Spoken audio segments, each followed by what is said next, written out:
I once got lost in London on a way to a magic show.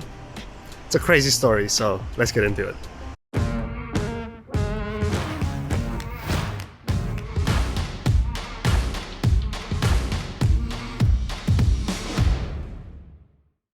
Hey Earthlings, welcome to day 16 of the apocalypse. My name is Sylar and I do one of these videos every day so I can get better at all of this.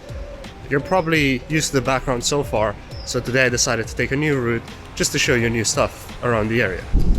Now this is a pretty old story.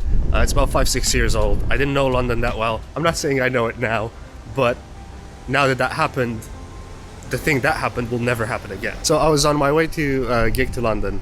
And normally, now I drive to London, but back then I had somebody drive me to London to any gigs or anywhere else that I would need to go for a gig. I'd have somebody drive me there.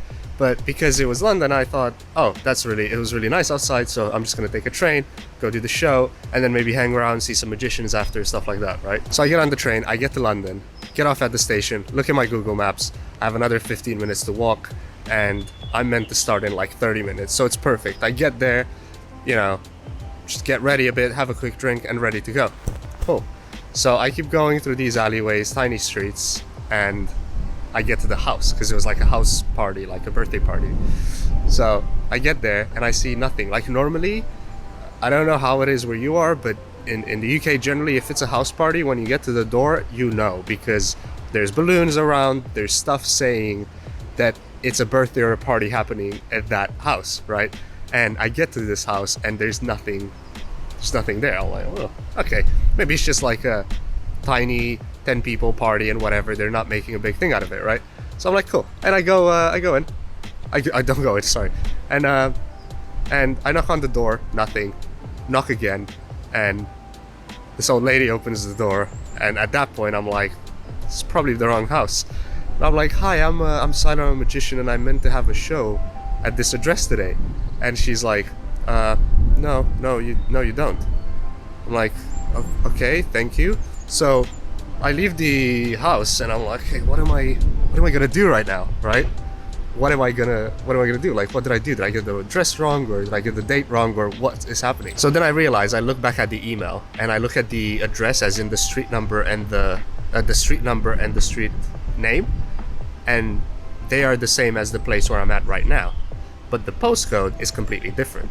So what I discovered then is that there's more than one address in London that's the same street and number.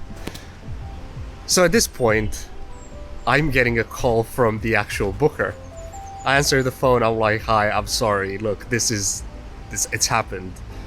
I look up how far it is to drive and it's an hour away to even drive. So if I had a car, it would take me an hour to drive from this address to the right address. So I told him on the phone, I was like, look, I messed up, this is it, I can get there in an hour if you want, or, you know, just give you the money back, whatever you want. And they were like, no, we're cool, we're gonna have some more food, then chill out, and then we're fine to wait another hour. So I managed to find an Uber, which depending on how busy it is, it could take long or not so long. So I luckily found an Uber very quick, and they took me to the address very quick. Obviously the resolution was fine. They really enjoyed the performance, because with this type of situation, I'm always concerned if they've never seen me perform, because they might, the fact that I was late obviously was really bad for me as a performer. Like, it doesn't look good on me. But with some people, if they've seen me perform and they know me and stuff, that's not a really big deal, because they know if they wait another hour, it's definitely going to be worth it, or they'll enjoy it because they love my style of magic. But with these people, they've never seen me perform, they had no idea who I was, so they probably at that point were thinking, yeah, he's probably not showing up. So what I learned from this is definitely triple check your addresses from now on. I've, like, straight after that, for the first year, I was super paranoid. It hasn't happened since then, but now I double check and triple check addresses, and I'll email people with like a screenshot of Google Maps making sure I got it right, just because I don't. That was very, very embarrassing. Now, magicians, if you have some awkward, weird stories and whatever, that you wouldn't want people to know that it's your story, so it doesn't hurt your brand or stuff like that, I'm happy to tell some silly stories. So if you want, just message me over some stories and I'll tell them. I have a few more. I don't really care. I feel if I'm honest with you, that's the best thing you can get out of me. I don't want to just show you how everything went perfect, I'll talk about everything. I'll talk about when I'm amazing, and I'll talk about when I'm not so amazing. Thank you again for coming back and watching another video. Please like the video, subscribe, leave a comment, tell other people. When I get to 500 subscribers, which while I'm filming this now, I'm only 55 subscribers away. So when I get to 500 subscribers, I'm gonna do something one of you will suggest in the comments. I've already put this on my Facebook, so if I get something interesting, I'll announce that in the next couple of days, and we'll do that. When I reach 1,000 subscribers, I'm gonna do a trick with a top hat, because I hate top hats with a passion. Thanks again for watching. See you next time. Stay safe. Bye.